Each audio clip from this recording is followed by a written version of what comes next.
This is Jack. This is Nick. It's Thursday, the new Friday, January 25th, and today's pod is the best one yet.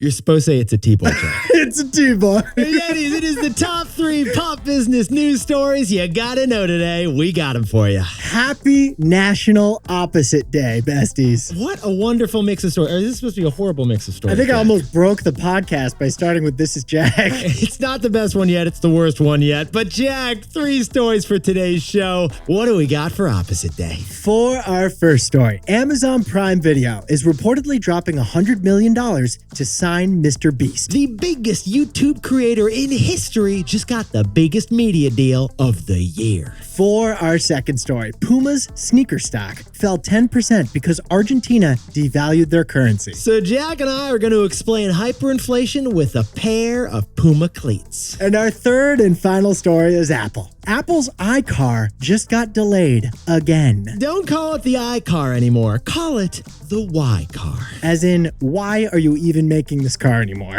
You know, make a golf cart. Apple, make a golf cart. Let's just start with that. Set the bar low. Baby steps. But besties, before we hit that wonderful mix of stories. Fantastic mix of stories. Love what we whipped up today, Jack. Nick and I have experienced a lot of shortages the last few years. Shortage of eggs. We had a shortage of oil, a shortage of sriracha. But there's one thing we have way too much of right now. And what is that, Jack? Snow. Snow. Yetis, we are not out of snow. What do we got, Jack? Get this. On January 17th, last week, the United States was more covered in snow than at any time in recorded history. Okay, no joke. The National Weather Service counted the snowflakes, and it was a record over the last week. A record 58.9% of the lower 48 states was covered in snow on January 17th. Ipso facto, nearly 2 out of 3 acres of land was covered in a little bit of snow, Yetis. Odds are you were sitting in snow. Last week, Alabama had snow. Last week, Arizona had snow. Nashville had 7 inches of fresh pow. It was the coldest thing in Nashville since Dolly Parton took a cold plunge. We had so much snow on January 17th,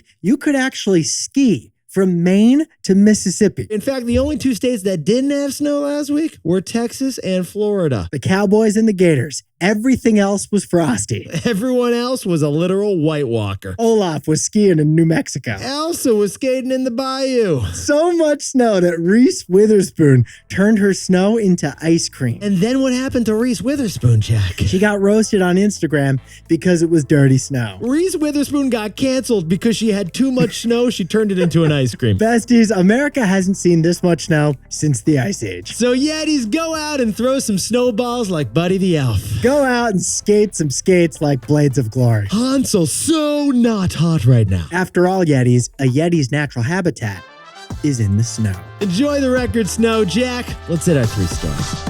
15 years before this song, 2 boys from the Northeast met in the dorm. They had an idea that caused a cultural storm. It's the best one yet, but the best is the norm. Jack, Nick, that's it. I don't even think they need to practice. 50%, that's a fat tip. T-Boy City on your list. If you know, you know, cause we ready to go. We can't wait no more, so just start the show. Start the show.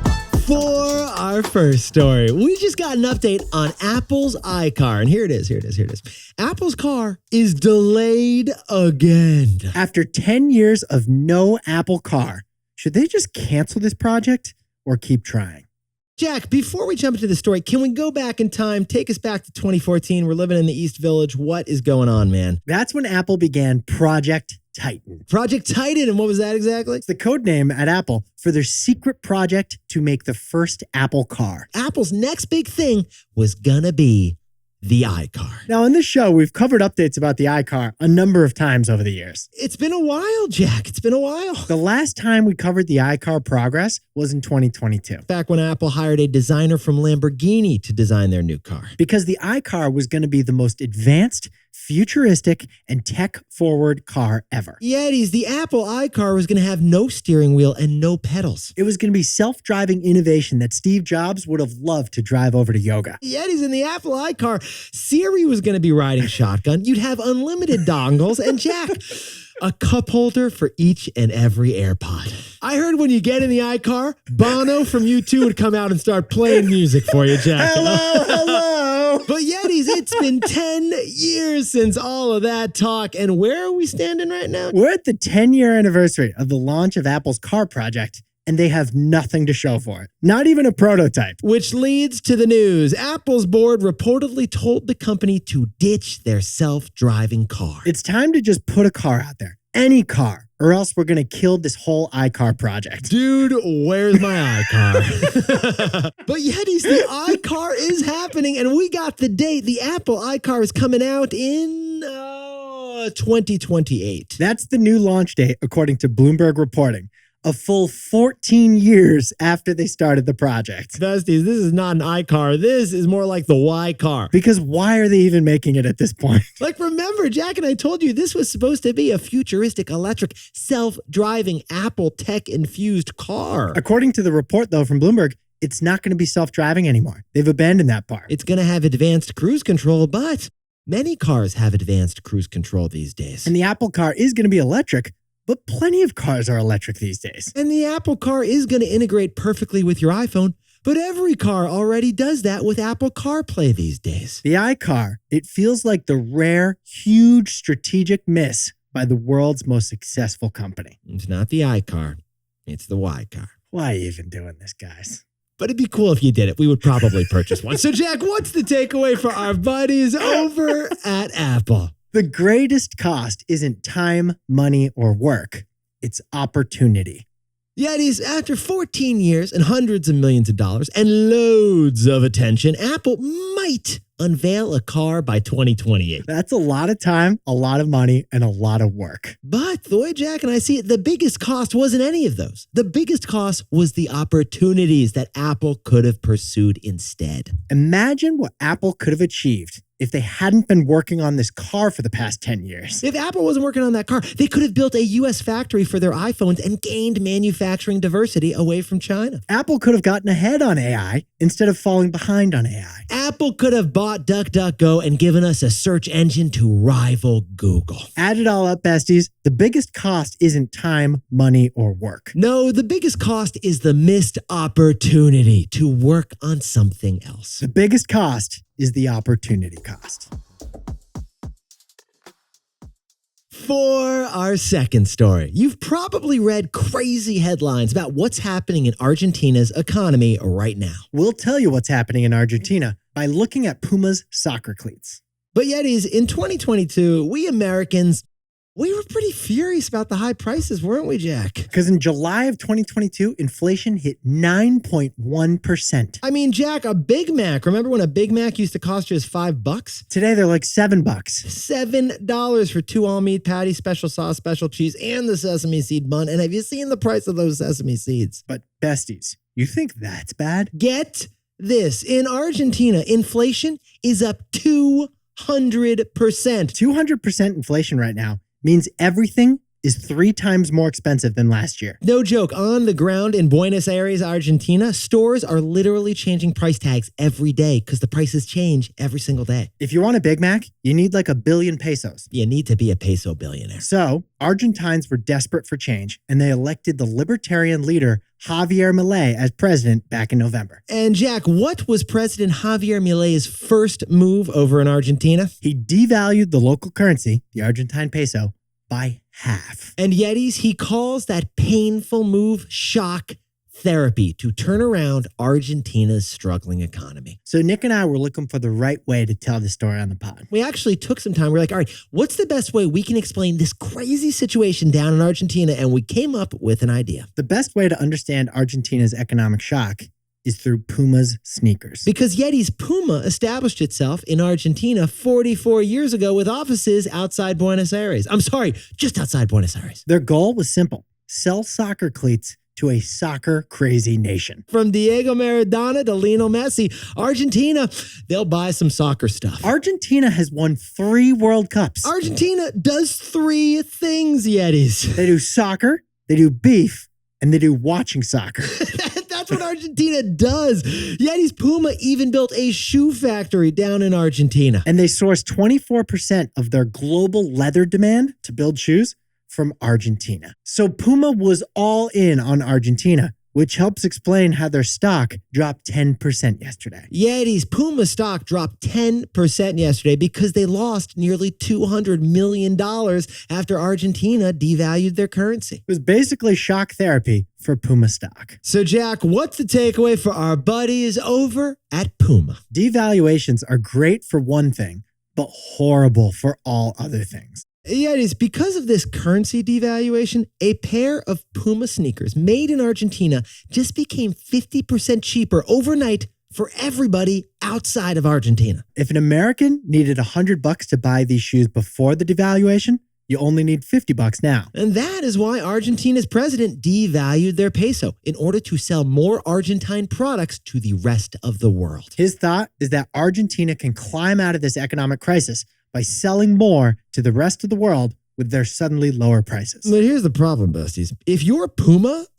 everything you own in Argentina suddenly became worth 50% less. The factory they own, the shoes in that factory, the leather they have in inventory, all of Puma's investments in Argentina suddenly got halved. Oh, and if you're an average Argentine citizen, everything you own is also worth half as much too. It's brutal. If that Argentine needs to buy things from abroad, like gasoline, it's now twice as expensive for them to do so. So Yeti's a currency devaluation. It is the most brutal form of tough economic love. Because devaluations are great for one thing, Exports. but they're horrible for everything else. And we see it in Puma sneakers. For our third and final story, according to reports, Amazon Prime Video has offered $100 million to MrBeast. Signing MrBeast would be like signing an entire country. Yetis, we're going to start by sprinkling on some context. Here we go. MrBeast signing with Amazon Prime Video would be like LeBron James signing with the Dallas Cowboys. Or like Serena Williams signing with the New York Knicks. Or Jack, can we go with Wayne Gretzky signing with the Toronto Blue Jays? Sure. It'd be the biggest player switching sports. Right, because MrBeast is the #1 creator on YouTube, but Amazon Prime is video on TV. Different sport. Both big, different sport. But besties, MrBeast became #1 on YouTube thanks to his outrageous stunt videos. You've probably seen these videos. Like once, MrBeast counted to 200,000. It took him more than 24 hours to count. He was exhausted at the end, and you can't not watch that. Or another famous MrBeast video. He paid someone $10,000 to sit in a bathtub full of snakes. $10 million if you're stranded in a car on a yacht in the middle of the Sahara Desert. That's the kind of thing he's doing these days. MrBeast, he loves big round numbers and really scary things, and he puts it all on YouTube. But here's the news. Amazon reportedly offered MrBeast $100 million to launch a giveaway TV show exclusively on Amazon Prime. Now, Jack and I should point out neither Amazon Prime nor MrBeast have commented on this story. They haven't confirmed. It's not official. But if true, huge. So Nick and I gotta ask, should he do it? That's the big question here, Yeti. Should MrBeast give up the autonomy of YouTube and take on this big deal with a big tech company? We think he should. We do. And here's why. First, MrBeast would put his entire business empire on Amazon's e-commerce platform. You get all of Amazon's distribution for MrBeast merch, MrBeast snacks, MrBeast Feastables, all of it through Amazon e-commerce. And by signing with Amazon, he gets access to the resources of MGM Studios. They could turn MrBeast videos into like Hollywood studio productions. And here's the biggest reason of all. Yetis, Jack and I jumped in T-Boy style, and we got the numbers on MrBeast's business. He made an estimated $82 million in revenues last year just on YouTube. We repeat, MrBeast made $82 million just on YouTube videos. That's a lot of ads that people watched before watching his crazy stunts. But here's the interesting thing, besties. Every one of those MrBeast videos has also a really big budget. It can cost MrBeast millions of dollars to produce those crazy stunts. So MrBeast's revenues are huge, but the profit he takes home might not be that huge. However, if he signs with Amazon, Amazon would probably pay for the sets, the construction, the actors, the extras, the design, everything. So MrBeast wouldn't deal with those huge costs for every one of his stunt videos. The $100 million Amazon deal would mean $100 million of profits for MrBeast. Hey, Bezos, can we shoot some video over your place? Oh, your yacht? Yeah, that works. We'll do the yacht. So, Jack, what's the takeaway for our buddy, MrBeast? If Amazon signs MrBeast, it's not getting a creator. It's getting a country. Yetis, MrBeast has 234 million subscribers, and that is just on YouTube. That's 5 times more subscribers than Hulu has, 10 times more than Peacock has. That's Netflix Nation right there. Oh, and by the way, MrBeast, he has more subscribers than Amazon has Prime members. If MrBeast were a country, his followers would be the 5th biggest population on Earth. Jack, can you sprinkle on some more geographical context for us over there? His 234 million subscribers is bigger than the population of Brazil, Nigeria, or any European country. So besties, if Amazon gets MrBeast, they're going to work to move his audience from YouTube over to Amazon Prime Video and Amazon's other video platforms like Freevee. Because in the creator economy, your audience is your net worth. For MrBeast, his audience is the GDP. At this scale, Amazon's not signing a star, they're signing a country. But besties, this pod's not over yet. Here's what else you need to know today. First, this spring, Chipotle is hiring 19,000 workers, their biggest hiring spree ever. And get this, 70% of Chipotle's workforce is Gen Z. Why do they need 19,000 workers? Because springtime is burrito season, apparently. And second, Tesla reported earnings. Car sales rose just 1% in the fourth quarter from the year before. The stock fell 5%, as that's the slowest growth we've ever seen from Tesla. And finally, Jon Stewart is officially returning to The Daily Show. Only on Mondays, but the OG anchor is coming back to that news desk. And now for your moment of Zen. Actually, Eddie's time for the best fact yet. This one sent in by Julian Ledoux from lovely Canton, Michigan. Push and play. Greetings, besties and yetis. Last episode, Nick and Jack did a story on the Rubik's Cube and mentioned that they wanted to see a biopic of how this toy came to be. Well, to make a long story short, Erno Rubik was a professor of architecture at the Budapest College of Applied Arts in the 70s. He created the original model using 27 wood blocks, and the purpose was to figure out if cubes could rotate around an axis without coming apart. Once he showed his students, they went nuts over the model. About after a year, he filed a patent, and the rest is history. We basically just got our biopic. Although this is a problem, Jack, because more people are finishing Rubik's Cubes before they finish our show, which means we're supposed to send them free hats. We're in trouble. We shouldn't have made that offer. But the Rubik's Cube is an architectural marvel. It absolutely is. For us, it's a financial liability.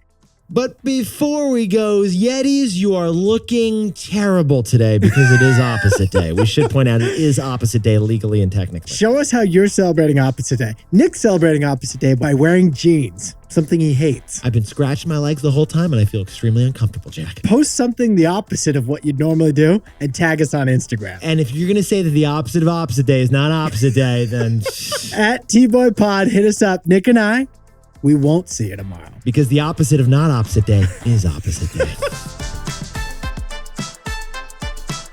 This is Jack. I own stock of Amazon and Netflix, and Nick and I both own stock of Apple and Chipotle. All right, here we go. Are you ready? I'm not ready. I've never done this before. Okay. I knew, Thursday. don't script this out for me. I knew that, you son of a gun. That for you. I knew that. All right, here we go. I'm ready when you are. This is Jack. I give you 3, 2, 1.